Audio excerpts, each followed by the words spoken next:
Well, here we are at Caticlan port, and Borocay is that away. It's about 10 minutes. Now I should say this is Caticlan port, and that goes to the main ferry port in Borocay, which is basically straight across. There is another port ferry route. It's from on this side. It's from Tabor, Tabor, or maybe it's Tabon, and on the Borocay side, it goes to a place called Timisan. It's about 10 minutes, right? So they're both about 10 minutes.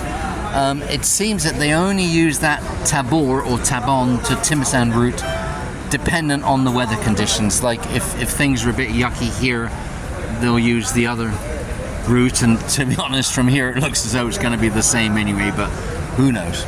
Anyway, so so if you come to Caticlan, you would be getting one of these ferries that go along that you see in front of you there.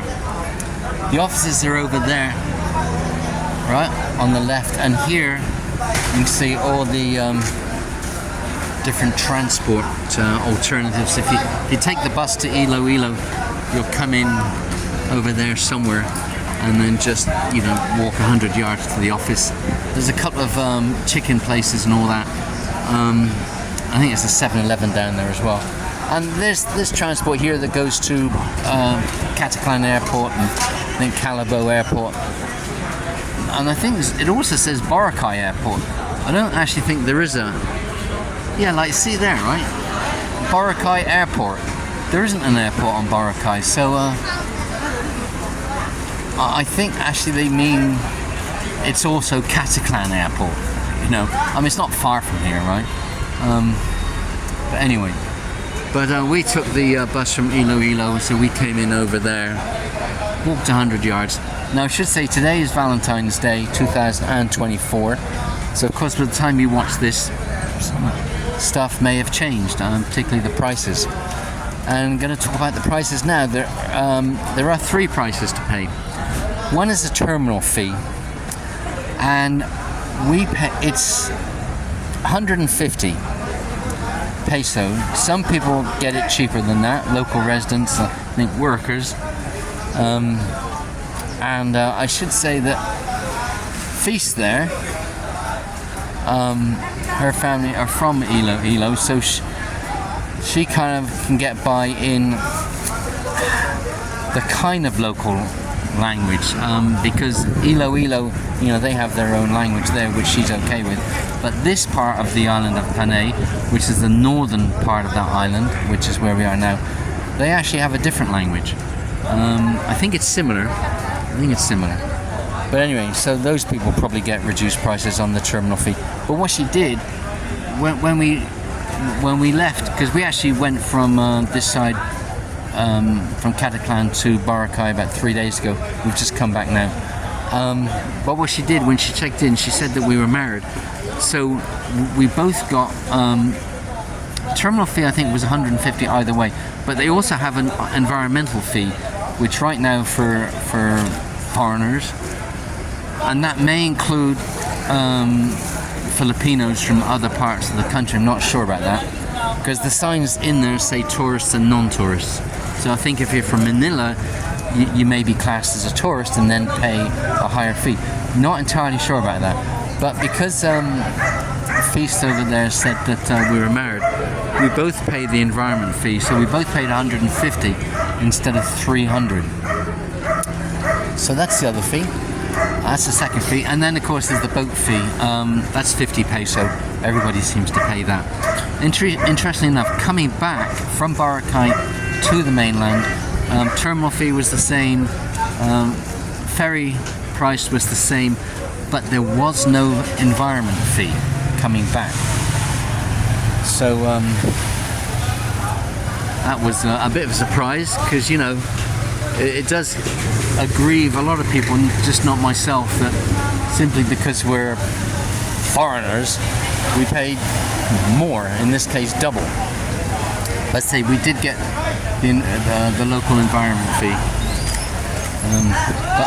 but failing that, I'd expect as of right now to pay 300. And then you got the terminal fee, and then you got the ferry fee. So you're looking at 500 total, plus getting here and all that.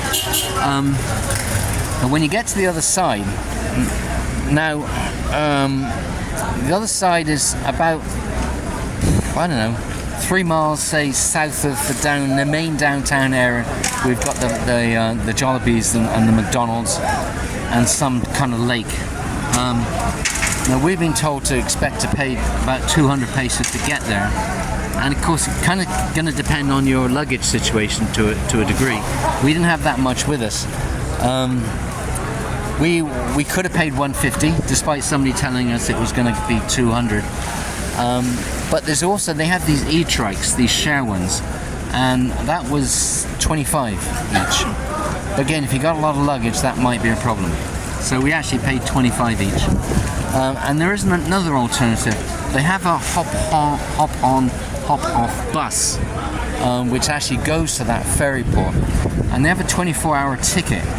If you just Google, I don't know, Borocay hop-on, hop-off bus, you can actually buy it that way. And then you pick the ticket up at the company's office at the where the boats come in Borocay. Of course, I don't know what time the office closes, so if you get in too late, it may not be possible to do that. But those hop-on, hop-off tickets are good for 24 hours. So if you start 8 p.m. one day, you've got until 8 p.m. the next day.